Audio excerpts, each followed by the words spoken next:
¿Cómo están todos ustedes? Este seminario, como ustedes se han dado cuenta, ha sido solamente acerca de los sentimientos de culpa, pero en toda su trascendencia y en una profundidad que en algunos momentos se nos pasa, pero no podemos darle respuestas. Entonces, ustedes, quienes están aquí y quienes se están formando en las diferentes ciencias que humanizan, como psicología, que está aquí en este momento, y sociología, que aplica esto en la psicología social. Entonces, les recomiendo que analicen muy bien lo que se está diciendo, porque puede haber en momentos contradicciones, pero de acuerdo al contexto que ustedes están evaluando, se van a dar cuenta que no existe contradicción, o también de acuerdo a los actores que se encuentren ahí.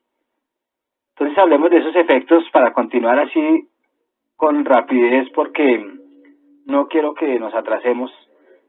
Hablemos de esos efectos de los sentimientos de culpa.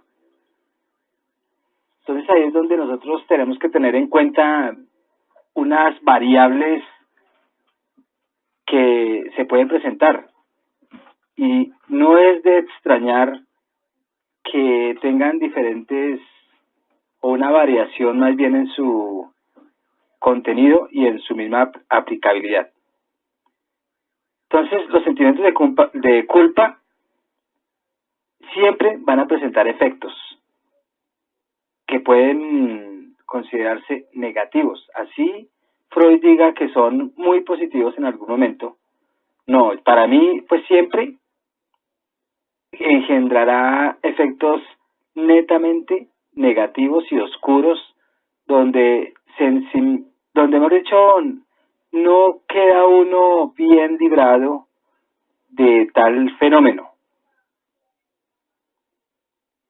Al mismo tiempo, podríamos decir, como contradicción, que si no conociéramos el fenómeno de culpa, pues no tendríamos efectos altamente positivos en el momento de llegar a la conciencia, como ser biológico o como ser pensante. Ahí hablaríamos de esa contradicción, donde ahí sí Freud dice que en un momento puede ser positivo.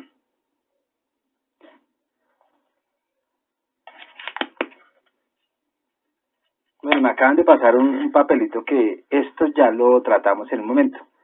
Pero bueno, no importa, porque en cuanto a los sentimientos de culpa hay mucho que hablar de ellos, para que se pongan con las orejas rojas esos sentimientos de culpa, porque estamos hablando de ellos.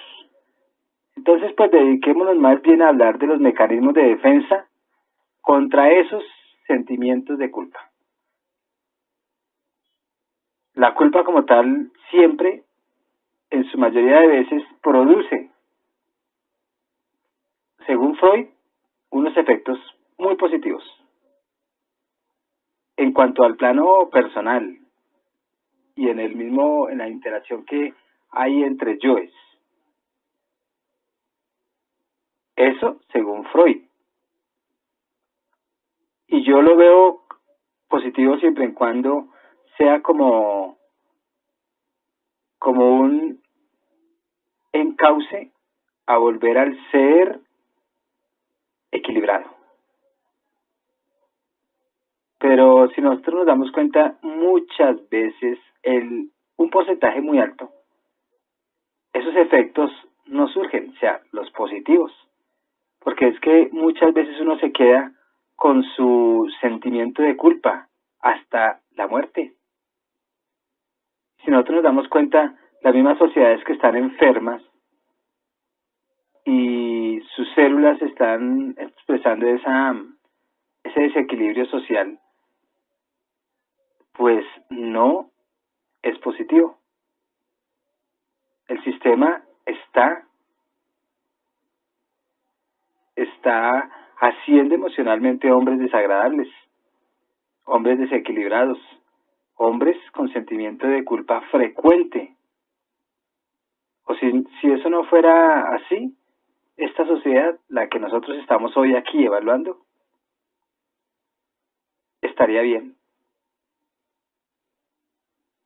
Y los mismos sentimientos de culpa, tanto colectivos como individuales, pues siempre van a poner en marcha esos mecanismos de defensa. ¿Y eso es para qué? Pues para evadir ese sentimiento irracional que cada uno tiene. Es como para camuflar lo que se está sintiendo en el momento. Todos esos sentimientos de culpa, por lo general, llevan siempre un mensaje implícito. Es decir, que nosotros no nos damos cuenta. No tenemos una explicación, o sea, no es explícito. Sino ahí va, por santo y seña, o por inercia. Y eso quiere decir, en el sentido biológico, que algo anda mal desde el pensamiento, desde nuestra misma responsabilidad de esos actos que otros han ejercido sobre nosotros y que nosotros los hacemos verdaderos. Todo sentimiento de culpa siempre, cuando da esas señas que algo que algo está ahí como desequilibrado, uno en el mecanismo de defensa lo que está haciendo ver es que no queremos ver. Entonces, cuando uno no quiere ver es porque hay un velo que por inercia se crea, y ese es el mecanismo de defensa.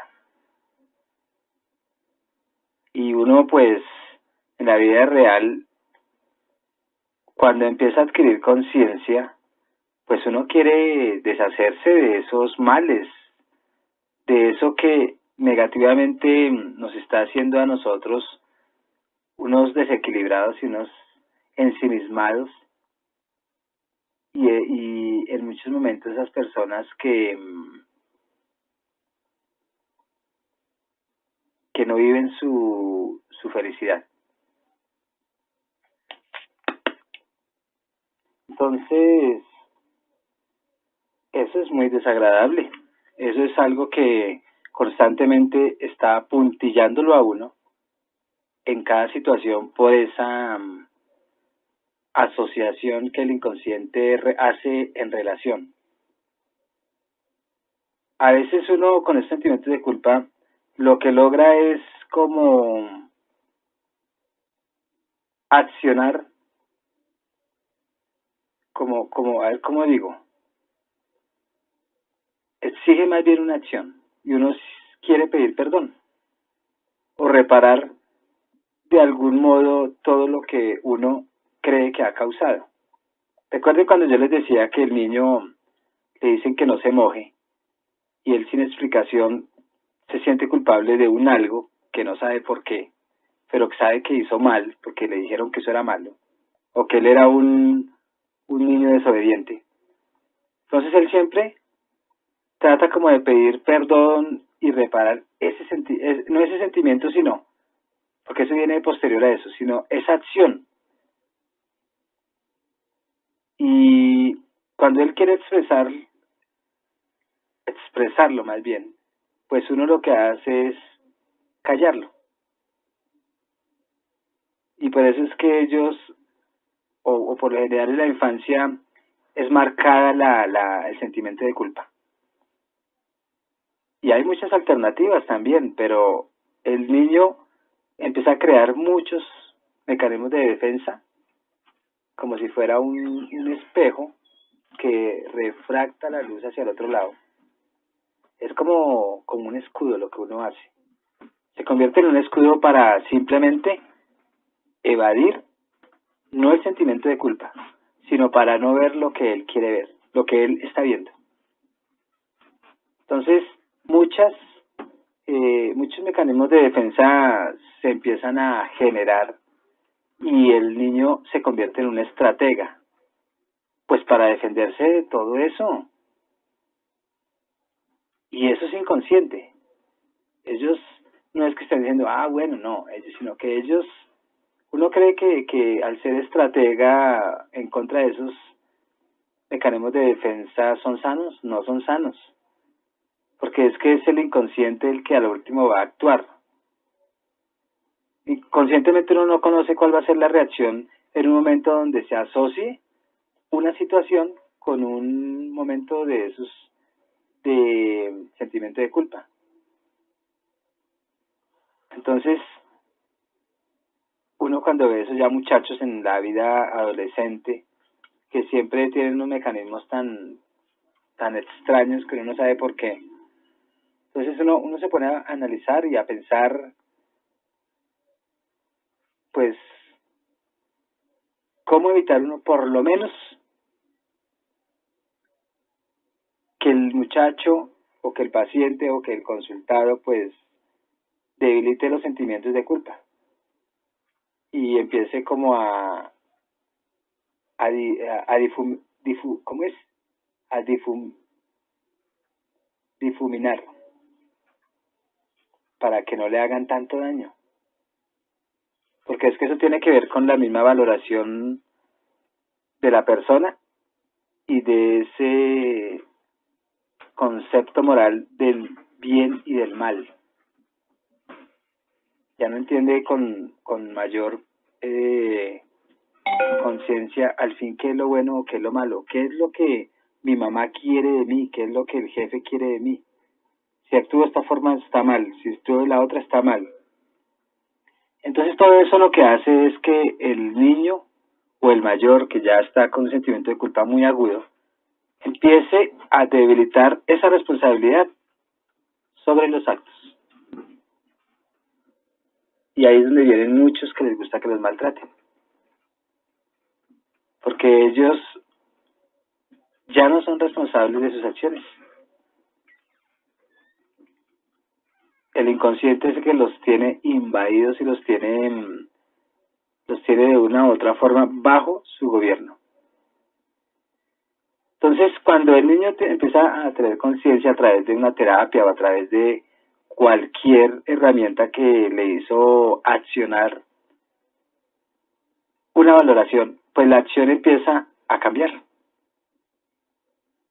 Y cuando la acción empieza a cambiar, pues él empieza a negar su sentimiento de culpa y empieza a rescatar la norma, los mismos valores, el concepto ético, el concepto moral, y posiblemente no los juzgue tan negativamente y tan duro como cuando estaba sumido en su cascarón de sentimiento de culpa. Cuando uno no sale de ese cascarón, pues siempre ella va a justificar todo lo que hace, diciendo que no ha hecho nada malo, como mecanismo de defensa. Y dice que eso no fue para tanto, o incluso dice, yo me lo merezco, yo soy así. Y eso es una muestra de agresividad que hace que él provoque al otro en contra de su paz y de su tranquilidad. O sea, se vuelven tan irónicos que ellos lo que hacen es, se vuelven provocadores. Cuando uno es muy seguro de sí mismo, no se puede dar esto. Porque de todas maneras, la seguridad es autoestima, la seguridad es que ha superado muchas circunstancias de la misma experiencia de la vida en su niñez. Y sí es seguro que, por ejemplo, las personas inseguras, pero es que hay inseguras, hay unas que son extremos. Esas personas que expresan mucha inseguridad,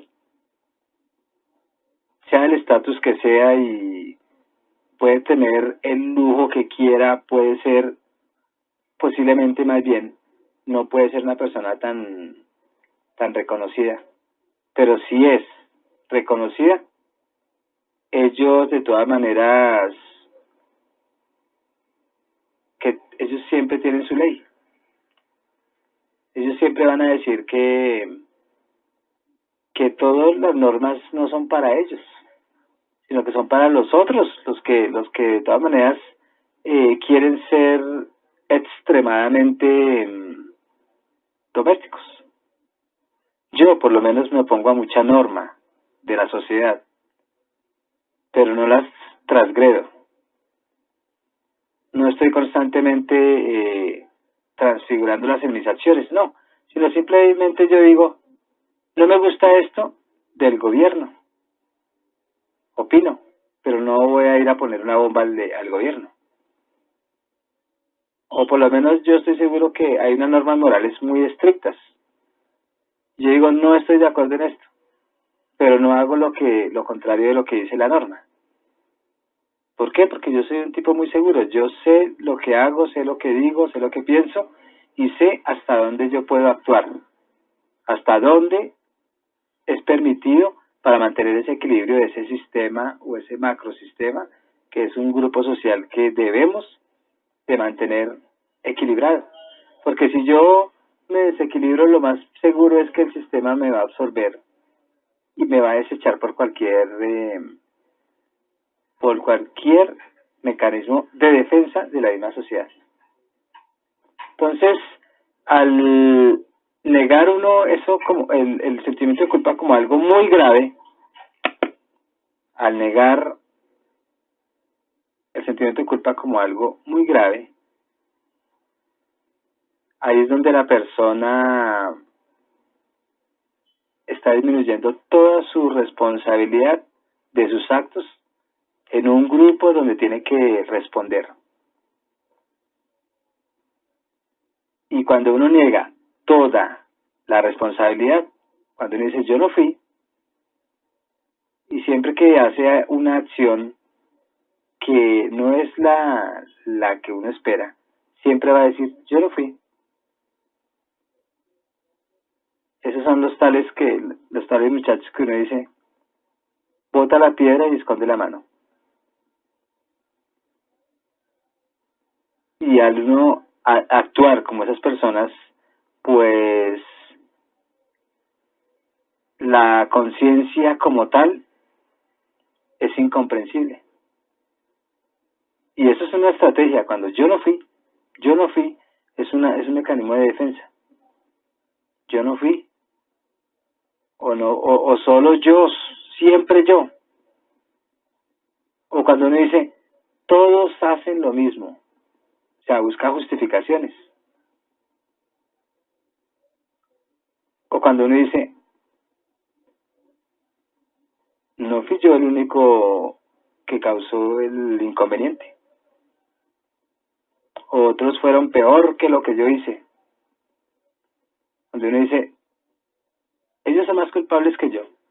Pero el simple hecho de uno seguir un colectivo como mente colectiva, como inteligencia colectiva, yo automáticamente soy responsable de eso que pasó. Cuando los grupos sociales están en una manifestación,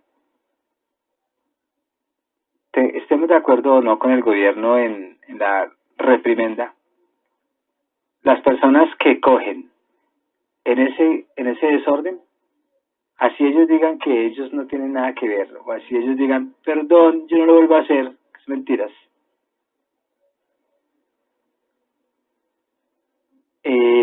Cuando pasa eso, ¿cómo explicarlo? Eso es un mecanismo de defensa y me hago responsable de mi acto. No la masa, sino los que alcancen a coger en algo que está transgrediendo un equilibrio social. Sea o no sea culpable el gobierno. Por eso es que nosotros tenemos que,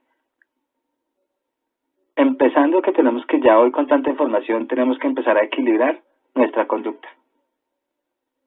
Porque si uno tiene la razón por haber tirado piedra, de todas maneras va a perder. Porque un gobierno corrupto como los que hay, ellos no van a permitir que tú cojas fuerza en contra de ellos como mecanismo de defensa de algo que lo hace sentir a uno culpable o uno en su interior tiene sentimiento de culpa.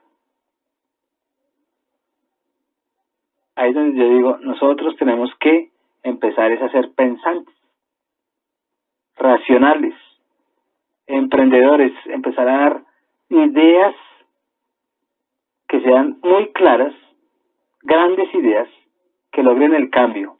Y cuando yo tengo grandes ideas que logren el cambio, automáticamente mi sentimiento de culpa cambia. Y mi valoración va a ser más fuerte y no se va a afectar con cualquier bobada.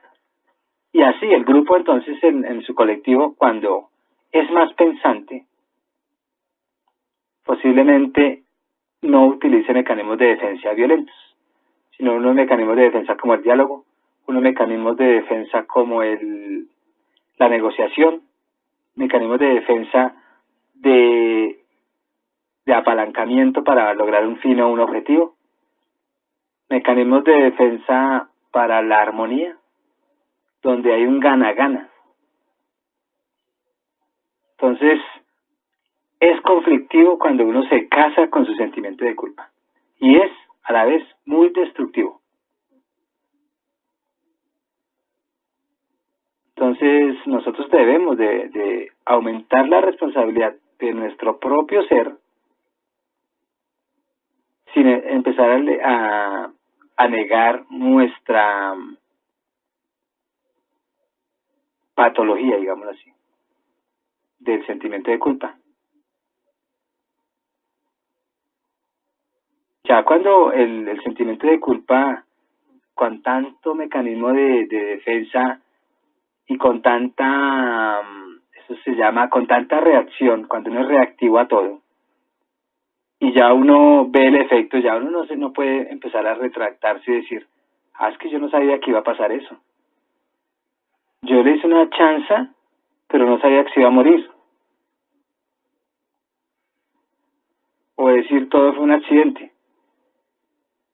Entonces, o otros que dicen, a mí me mandaron que lo hiciera. O sea, para eso es que nosotros somos críticos, para eso es que nosotros no debemos de comer entero. Nosotros sí debemos de tener un objetivo original y final. Y tiene que tender siempre hacia la bondad, no solamente para mí. Aunque si es mío, pues automáticamente ese objetivo se va a beneficiar todo el mundo porque automáticamente yo soy mejor. Y uno pues se puede apreciar con una cara transfigurada y con una conciencia pues que ahí sí puede justificar porque está en manos de un sentimiento no de culpa. Uno no debe de empezar a disminuir la responsabilidad. Casi todos los que tienen el sentimiento de culpa siempre en sus acciones le van a buscar una justificación a otro. Van a buscar un personaje que el reemplace, sea un gato o, como decir, un conejillo de indias para culparlo.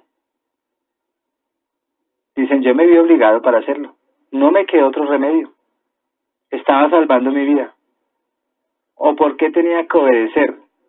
Esas personas que tienen esas conductas, esos son mecanismos de defensa porque están en su interior, en su caja negra, en la caja de Pandora, en el inconsciente, pues está actuando en contra de toda una normatividad y ellos no quieren entender que la norma es equilibrio. Y la obediencia para ellos es algo que no aceptan, porque creen que ellos son víctimas de unos verdugos. Y ellos no se dan cuenta que el propio verdugo de su victimismo es él. Es el único responsable de todo lo que está sucediendo. Por estar pensando en el frente, no piensa en su interior. Por estar vigilando a los otros por sentimientos de culpa, ya con mecanismos de defensa, ya cuando expresa o cuando tiene ese resultado, entonces él siempre va a determinar un culpable. Entonces todas esas acciones de una u otra forma van de acuerdo a la agudeza del sentimiento de culpa. Hay jerarquías del sentimiento de culpa, aunque uno no crea. Ya que hay unas personas que tienen un sentimiento de culpa leve, hay otros que tienen un sentimiento de culpa muy alto otros muy agudos. Y esos que se la pasan justificando todo después de hacer una acción que desequilibró todo un sistema o que ejecutó algo que supuestamente él dice que no fue, o que no pude evitarlo, o me he obligado a ello, o me queda otro remedio. Esas personas constantemente van a estar, a través de esas estrategias de defensa, siempre van a estar en contra del sentimiento de culpa, pero no se pueden escapar del sentimiento de culpa. Creen que están reparando al oponerse, pero no están reparando nada. Lo que están es haciendo falta y siendo desagradables para un grupo de personas pues que quieren el orden. Todo sentimiento de culpa tiene siempre su origen, tiene su germen. Y todo sentimiento de culpa, si uno se da cuenta, siempre va a generar mecanismos de defensas para decir que no tiene culpa. Si nosotros observamos muchas personas criminales, siempre dicen, lo que hice fue porque yo he sufrido mucho. Mi papá me maltrataba, mi papá me violaba, mi mamá era una prostituta que me maltrataba, que me vendía. Esos son mecanismos de defensa porque ustedes ya saben bien clarito que definitivamente nosotros somos responsables de nuestros actos. Que no se les pueda pedir más es otra cosa, pero ellos saben y ellos ya entienden en una edad qué es bien, qué es mal. Ellos ya tienen bien clarito eso. Lo que pasa es que están descompensados afectivamente, pero ellos sufren porque quieren que los consientan, quieren que los tengan en cuenta, que también lo dije en algún momento. Quieren ser reconocidos, pero nadie es culpable de lo que pasa sino su propio yo, el ego, que quiere reconocimiento. Entonces, otra de tantas estrategias que uno puede adquirir supuestamente para reparar el daño o para reparar o para evadir ese sentimiento de culpa es cuando el personaje como paciente rechaza todo tipo de ayuda. Cuando uno rechaza todo ese tipo de ayuda y ellos siempre no les importa ni ven que es necesario, entonces todo eso que quiere reparar o los que quieren repararlo, ellos se sienten ofendidos. Ah, es que yo soy un bicho raro, es que yo no soy un fenómeno. Entonces ellos siempre van a justificar, pero entonces esa es otra estrategia, estar en contra de las ayudas. Y cuando uno se siente culpable, uno podría decir que él quería repararse, y uno, por lo menos en las correccionales de menores, aquí en Colombia, uno ve niños, entre comillas, como decimos, tan descarados. Ellos rechazan la misma responsabilidad de ser víctima como la misma responsabilidad de recibir la ayuda. Y ellos en muchas oportunidades se ausentan de todo ese amalgama de buenas intenciones que otros tienen para que él se mejore. Y ellos creen que la reparación es solamente para vengarse uno. Ellos creen que es que uno quiere verlo humillado. O ellos creen que es que uno los está humillando. O ellos creen que es que para nosotros es un experimento, es un conejillo de indias para hacer un experimento.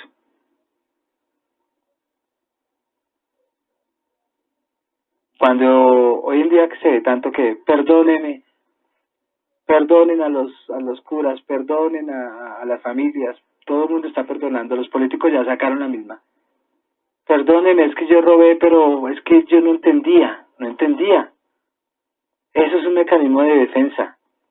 Es un mecanismo que se está utilizando hoy, no como perdón, sino para que sentirse pobrecitos, para sentirse así como unas víctimas que justifican todo. Y eso no es tanto, ya, perdónenme, ni ya pasó, no. Cada uno, bueno, está bien, perdonémoslo, pero echémoslo a la cárcel porque los actos que él ejerció, si ameritan un encarcelamiento, pues llevémoslo para allá. ¿Por qué tenemos que llevarlo allá? Porque uno se hace responsable de sus actos. Así justifique todo, así culpe a la abuelita o a la mamá porque nunca le dio amor. Entonces ellos quieren las puras conductas generosas, porque como son víctimas de la circunstancia y de la nueva sociedad,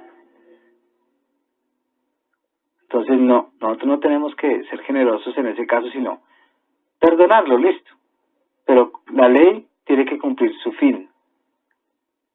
La resolución de conflictos a través de la ley debe de cumplir en su función administrativa de la misma sociedad. Y ahí las víctimas, las verdaderas víctimas de un acto de irresponsabilidad por sentimiento de culpa, ellas por lo menos entienden que se hizo justicia. Entonces, los psicoanalistas, aún el padre Sigmund Freud, ellos y otros de su época,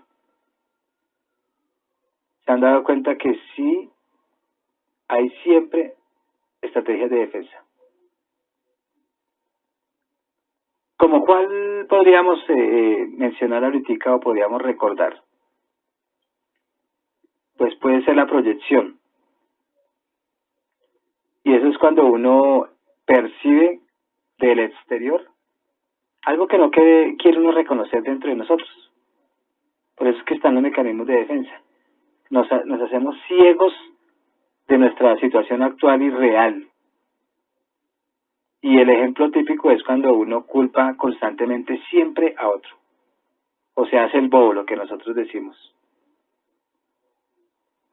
Y siempre proyecta la culpabilidad en los demás.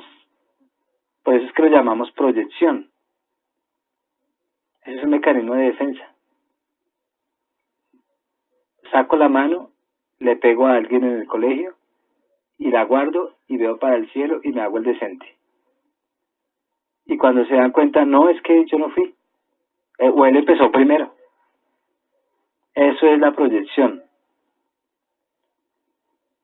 Otra proyección que puede verse es cuando uno se niega a sí mismo. Cuando uno ya no se cree una personita útil para la sociedad. Y ahí es donde uno se vuelve paranoico. Y hay una agresividad tan extraordinaria y aguda que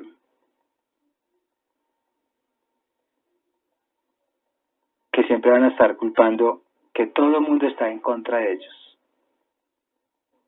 Yo conozco personajes cercanos a mí, muy cercanos, que culpan a todos por su situación, de rechazo y todo, culpan a todos. Y ellos son perfectos. Y ellos no saben que están agrediendo y ven al otro como si fuera el agresor. Y todos esos impulsos siempre son circulatorios. Y puede ser el presidente, puede ser la mamá, puede ser el hermano, puede ser la misma esposa. Y siempre todo el mundo lo rechaza y no se da cuenta que él mismo se está rechazando. Y que por rechazarse, pues, el efecto, el autorrechazo por efecto, pues todo el mundo lo rechaza por ser desagradable. Hasta el más común, hasta el más humilde, él ve por su esquizofrenia que hasta el viejito lo está viendo mal. Y eso es pura imaginación. Y eso tiene una repercusión en la vida social y unas consecuencias muy perniciosas. Entonces, en la vida real, eso mandándolo a una dimensión social, es las mafias, cuando ellos tienen sus chivos expiatorios, y ellos al último los cogen y siempre van a decir, yo no hice nada, fueron ellos. Entonces, ahí es donde ellos creen que es que los están persiguiendo porque sí, y nadie los está persiguiendo porque sí, sino más bien porque sí. Tiene una razón de ser, tiene unos parámetros para que él se haya ganado ese efecto, pero no es porque se me dio la gana como dirigente o como jefe del ejército de la policía decir, persígalo porque es que me cayó mal. No, eso es porque están generando un desorden violento en la sociedad y el sistema tiene que equilibrarse. Entonces, por lo general, cuando uno se siente muy culpable o se siente uno víctima, como uno escucha a los violadores, siempre van a justificar, es que ella me provocó.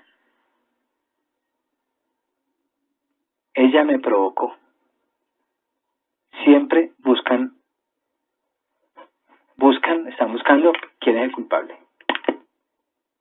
Lo peor de todos estos mecanismos de defensa es que a la víctima, aquel que generó violencia a través de su sentimiento de culpa a la víctima. Y eso es el extremo más extremo de las mismas consecuencias de uno tener esos sentimientos de culpa reprimidos y nunca pues desarrolló habilidades para superarse, pero sí desarrolló habilidades para ser de juez a sus víctimas. Es muy difícil uno estar culpando a la víctima, pero para ellos es una estrategia y es de las estrategias más bajas que uno puede adquirir en esos momentos. Ahí es donde uno se da cuenta cómo es que uno desvaloriza al otro y lo deshumaniza haciéndolo culpable. Y como es el espejo, ahí es donde nosotros nos damos cuenta hasta dónde esos personajes se han deshumanizado a tal punto que no están reflejando ningún valor hacia sí mismo. O sea, lo que sí es claro es que ellos son los únicos culpables. ¿De qué? De ese sufrimiento que están alimentando día a día y que lo están robusteciendo como cualquier otro animal. Así es que mucha gente de la historia como Hitler, los mismos líderes de pandillas,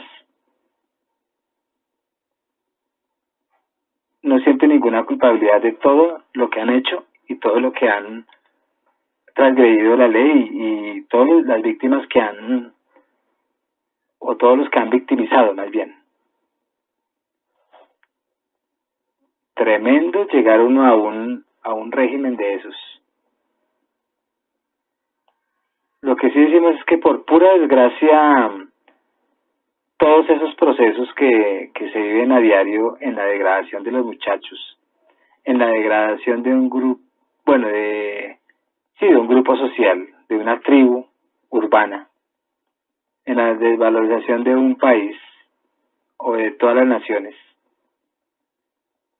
es porque hay muchas personas en la vida real que tienen un sentimiento de culpa tenaz.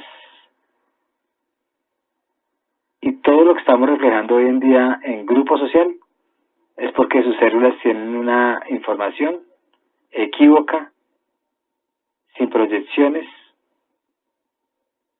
más que hacer generar en un colectivo una angustia o un miedo o unas desgracias.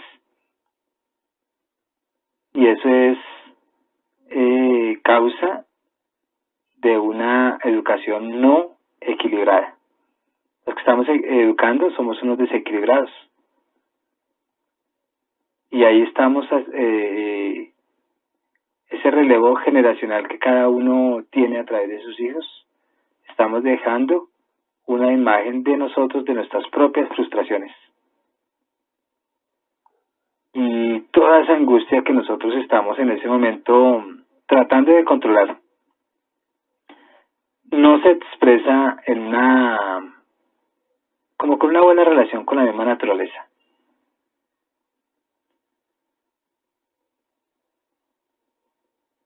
Bueno, eso a uno lo hace pensar mucho. Por lo general, ese agobio y todo lo que siente un victimario, por lo general, si podemos nombrar, nombremos a, bueno, personajes violadores que han hecho historia. Ellos, su comportamiento siempre va a ser moralmente laxo. Es muy, muy deficiente ese comportamiento frente a una normatividad moral que busca que todos estemos en equilibrio. Por eso es que la moralidad debe de no enseñarse bajo esa rigurosidad de la ley, porque crea muros en cada uno de defensa y no se lograría nada con esa formación definitiva. Ahí es donde viene toda esa paradoja de niños y adultos que entre comillas uno dice son malos. Pero ya según el psicoanálisis, el hacer el intento de dejar de sentir esa culpa, entonces se logra a través de una intervención de todo la triangulación con los padres, porque es que ellos tienen que ver en el sentimiento de culpa. No hablemos como culpables, sino ellos son los que están dando la solución o la agudeza del sentimiento de culpa. Ya para terminar este análisis de esos sentimientos de culpa contra esos sentimientos, o sea, contra los mismos sentimientos que estamos evaluando, no debemos de pasar en alto todos los poderes de una sociedad. Aún criticándolas, no debemos de pasarlas en alto, porque en su esencia tienden a inducir la sanidad del sentimiento de culpa o tienden a albergar mucho sentimiento de culpa en la misma gente. Y eso todo para tenerla controlada. Y eso es freudiano. Entonces nosotros nos estamos dando cuenta que Freud, es mucho lo que dejó a la humanidad en su análisis. Recordemos que Freud ya desde muy pequeño, él tenía su propio cuarto para estudio, él tenía sus propios privilegios en la casa, y él a los 10 años ya hablaba 5 idiomas. De pronto como un mecanismo de defensa de su soledad. Quizá no. Pero ahí ese mecanismo de defensa no fue para autodestruirse, sino para más bien demostrarle al mundo que él era muy importante y muy especial dentro de un grupo social común y corriente. Y ahí es donde él pudo haber criticado todo esto que nosotros nos hemos dado cuenta que tiene cierta verdad y tiene unos determinantes científicos hoy, donde uno identifica verdad porque hay comportamientos sociales así de esa índole. ¿Y por qué hay un tinte altamente inmoral en la misma sociedad que hoy está prescripta? Qué bueno que ustedes empiecen a leer a Freud desde su niñez. Desde su niñez. Porque porque él de todas maneras con sus frustraciones y todo, siempre estuvo funcionando como un ser que iba a reescribir la historia, no para justificar los hechos, sino para dar múltiples evidencias de todo lo que estaba pasando en el momento histórico de él. Y él aún fue perseguido por los nazis, por ser un judío. Entendamos que los mecanismos de defensa contra esos sentimientos de culpa son beneficiosos de acuerdo al ángulo en que uno lo esté observando. De acuerdo a donde uno se ubique, uno puede decir que son beneficiosos, no para desearlos ahora, los sentimientos de culpa, sino que han tenido algún beneficio en muchos.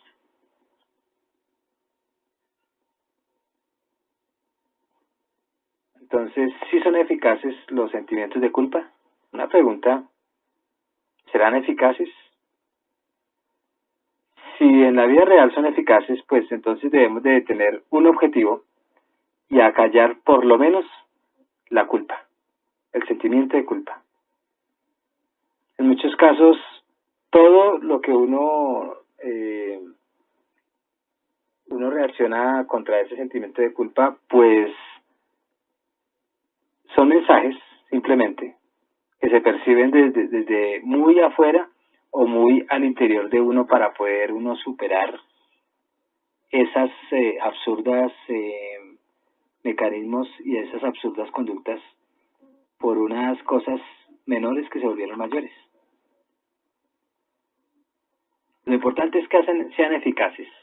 Si de todas maneras el psicoanálisis descubre que son eficaces o son positivas o son beneficiosas para el desarrollo de una persona, o los nuevos psicoanalistas nos lo muestran, pues que tengan argumentos.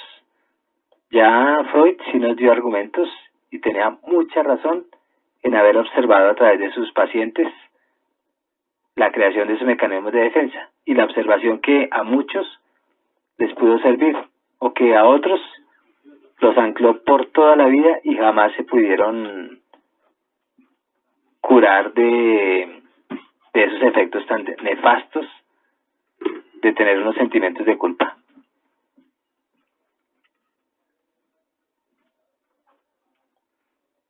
Los voy dejando porque ya es un poco tarde. Es un poco tarde. Y a través de esas múltiples defensas que acabamos de ver, entonces no tratemos de escaparnos de tales sentimientos o de inducirlos hacia otros, sino busquemos el mesote socrático del equilibrio. ¿Para qué? Para lograr unas mejores relaciones interpersonales y para resguardarnos otra vez en el amor de sí mismo y no volver a sentir eso tan feo en ese plano interpersonal de el autorrechazo y el rechazo. Volvamos otra vez a la emoción, volvamos a revivir en sociedad nosotros nuestras mismas experiencias, para que la vida pues ya no sea insufrible, sino más bien sea vivible. Y recuerden que yo siempre digo, para saber vivir y aprender a morir, o para vivir bien para morir bien. Todos esos sentimientos sin culpa no van a traer sino un agravamiento al buen vivir. Recuerda que tú estás en mí y yo estoy en ti, por lo tanto, nos necesitamos. 320-370-0091, psicoterapeuta, hipnoterapeuta de la conducta y otros medios sociales que yo me desempeño. Muchas gracias.